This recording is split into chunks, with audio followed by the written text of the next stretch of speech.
is Abhinav Vardhan Sharma. Yeah. I'm so basically by profession, I'm a public prosecutor, I'm a lawyer. So my topic is mens rea and behavioral genetics evidence, its relevance and limits in criminal trials. So a crime, it consists basically of two factors. One is mens rea and other one is actus reus. So what mens rea basically is, it is the guilty mind, that when a crime is committed, what was your intention basically. Because the legislation, even the investigation agency or court doesn't look a crime in isolation, but what was the intention behind the act which has been committed matters a lot, whether it, when it comes to imposing a sentence or fine, whatever the case would be. So there was a research that was conducted by University of Utah, which concluded that the psychopathic criminals are viewed by sympathy by the courts, and they receive a lighter sentence. Now, when basically I'm not dealing with the psychopathic criminals here, but my question here is that when you take a defense that the act which has been committed by me or an offense, the responsibility is of my genes, the genetics. I did not do anything, but that was my genes, my genetics, which were inherited by me, which actually compelled me to commit a crime. Now, even the genetics can be divided further into main branches like biological, sociological, these two categories. The behavioral could be considered or kept in the category of behavioral or sociological. But basically, the difference between the sociological and biological is the biological genetics can be inherited, but sociological cannot be. So I do not find myself in agreement with the conclusion that was given by the researchers, that the uh, psychological, the psychopathic criminals are basically viewed with sympathy by the courts. Reason being, this is already established law, or even if you find law of criminal uh, various criminal laws of countries, you will find that they specifically provide you the complete defense, that at that time you were drunk involuntarily, or that like you acted in your private defense. So this is a complete defense. Or it could be a case whether you would be having some mitigating circumstances, like that due to sudden rage and I was provoked by someone. This is called mitigating circumstances. So psychopathic criminals is something which is already there. That is medical conditions.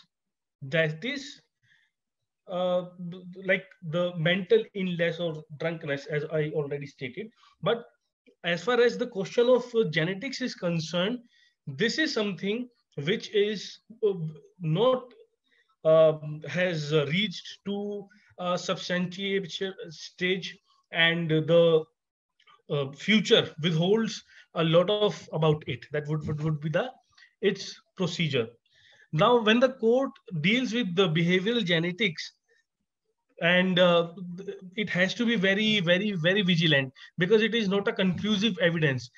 Because when it comes to taking decision or imposing sentence by a judge, even the expert opinion is not binding upon the judge.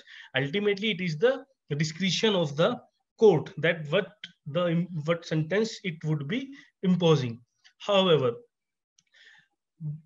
at the same time, since it is not a binding factor, the expert opinion on the judge, that may ultimately uh, uh, result into the benefit which the accused could have gotten, because ultimately the expert opinion is set aside by the judge. Now, there are uh, there is specific relation between the biological and social influences, and it is a interdisciplinary subject. So the main topic here is of law. Even the judge is a expert of his field. When it comes to something which is coming from the different field, for example, the field of medicals or forensic science, etc., then the a lot of factors depend upon the advancement of the genetic field and the understanding of the judicial officer which is actually dealing the case. Now, there is an interesting case of Mobley's. There are a lot of cases, but now we have very time constraint here, so I would be dealing with this case only. What happened in this case, that Stephen Mobley on 17th of Feb 1991, he entered into a pizza store in Oakwood Hall Country at Georgia. There, he had an intention to rob the store. However, with cold-blooded, there was no provocation, nothing. He gave a gunshot injury behind the head of the store manager. He died at the spot. Now, Mobley took a defense that the I have a personality disorder and I was influenced by that behavior. It is not me only, that this genetics runs in my family. Now, the Mobley's defense was unsuccessful, let me clarify, and he was executed ultimately. But there are certain cases also, which today I don't have time to discuss, in which this defense, this kind of defense of genetics has succeeded. But ultimately, as far as in the question of practical world is concerned, the courts not at all tackle it with the successful mitigating circumstances. Now, there was also, the data shows that around 48 criminal trials related to behavioral biological facts were there from 1994 to 2007. Now, in most of the cases, it was found that the behavioral genetics cases that was used mostly by the lawyers in a lackadaisical manner, either to bolster a case with insufficient defense, or to diagnose a defendant's genetics, or to imply the defendant's future dangerous, that he in future can also commit such crime. But most of the time, it has failed. Other factors, these three categories give us fair idea as to how the criminal courts appreciate this behavioral genetics. Firstly, when a legal counsel fails to put forward his case effectively, then the chances to his success are very less, because he is not able to convince the judge. Judge is not an expert, I again reiterate, as far as the behavioral genetics is concerned. Why is so the case? The reason is that the law heavily relies on interpretation of law, and interpretation is something which can go to this way or that way. That depends upon when there is a scope of interpretation, of course, and then there are precedents. For example, I am a judge, I want to consider some kind of genetics, I am convinced, but now the higher court has already set a precedent that a specific kind of genetics cannot work as a good defense. So ultimately, I, instead of the fact that want to consider that genetic as a behavioral genetic evidence as a defense, I would not consider it. And ultimately, the discretionary power of a judge, which can be subdivided into two. One judge could be a skilled judge, the other one could be a lay judge. So again, there is something which is not fixed, that what would be the future. And but we have also seen that it is a practice generally that mental disorder is something which the defense is taken by the accused in many cases. But the question now again is whether genetic behavioral disorder can be considered as a mental disorder in itself. Because if it is a mental disorder, then it could be specifically put into a specific medical evidence and moving it from the genetic evidence. mental illness is something else, genetic evidence is something else. Now, these are the 5 points which I have shortlisted to that the explanation for refusing that why the courts have not decided or considered the behavioral genetic evidence as the accused defense. So you have 2 minutes to conclude, please. Sure, sir. I would be concluding as soon as possible. The council has already presented sufficient mitigating evidence, and the additional behavioral genetic evidence is of no help. Number 1. Number 2 is the genetic evidence is in itself under suspicion when the expert testimony is compared or looked into with the under the circumstances of the whole case. Now, the concept of genetic connection between violence and aggression is unorthodox and exotic. For this, genetic evidence will work against defendant's case by implying that she or he may continue to be violent in future. Certain core principles of criminal responsibility which could prioritize. Now, in conclusion, I would say that the question is not whether the future is bright about the behavioral genetics as a defense, but the question is when the day would come when it would be taken as a successful defense. So I conclude hereby my presentation. Thank you all. Thank you, coordinator, sir. Thank so you any question are welcome, sir. Yes, Professor. Thank you for this very critical research and presentation, actually, because behind this one, the law can be changed everywhere in the world, actually.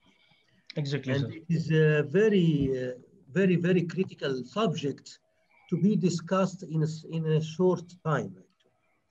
But I have only one point important, which I believe the lawyer, or sorry, the judge is used to take it in consideration while he gives his decision. Whether the generic person or whatever, X person, he is responsible on his act or not. Usually they don't see all such details. This is the main point. They want to prove to the judge that this man or this woman, when she did this action, when she killed, when she robbed, when she do whatever, she wasn't under the control of herself. The generic person, this is the big question, is under the control of himself or not? This is the question you need to answer. Sir, basically, as far as my understanding goes, you have asked 2 questions. First question is whether the judge, if he doesn't consider the defense or evidence at all, whether he is responsible for that. Now, the answer to this question is basically when something which is not, which depends upon the discretion of a judge and which is not set up by the legislative intent and by the precedent, then of course we cannot hold a judge responsible, because there is nothing which he has violated at all, because that thing is not in existence. That is why this is a question of research. The second question you asked in the end, I would like you to repeat that question, sir. The question is the person who did this criminal or whatever, whether he is generic, if he is generic, he is responsible of his action or not. Because if he is generic and have any kind of problem in his generic, but he is still responsible of what he is doing, so he must be treated as a normal person.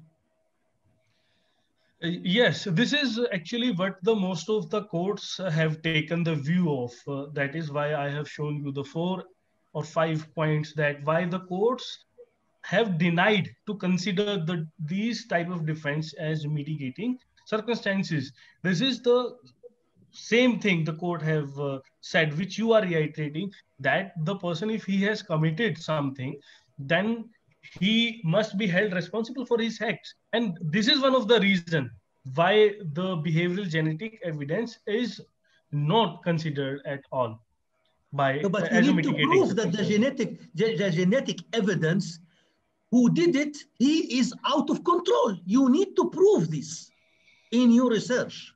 But when it This comes is to the main point. exactly, sir, but when it comes to the law, you have to take the defense from the scriptures, from the acts which has been passed by the parliament or your legislative body. You cannot go beyond it. When it comes to behavioral genetic evidence specifically, either it is covered either it is not covered specifically in most of the countries as far as my knowledge goes, or it is not considered or referred in the Bayer Act or in the books, which we call as Bayer Act, in the books where the law is written. So this is something very gray area. However, in every country, there are two kind of defenses. One is complete defense, that I did it in private defense, or I was under the drunkenness, or the other defense is what we call as mitigating circumstances, that I lost control, but it was the person to whom I attacked, that the provocation was given by him. This is something behavioral genetics is not covered either, or not successfully used as a defense in most of the countries. Thank you very much. Thank you very much, sir.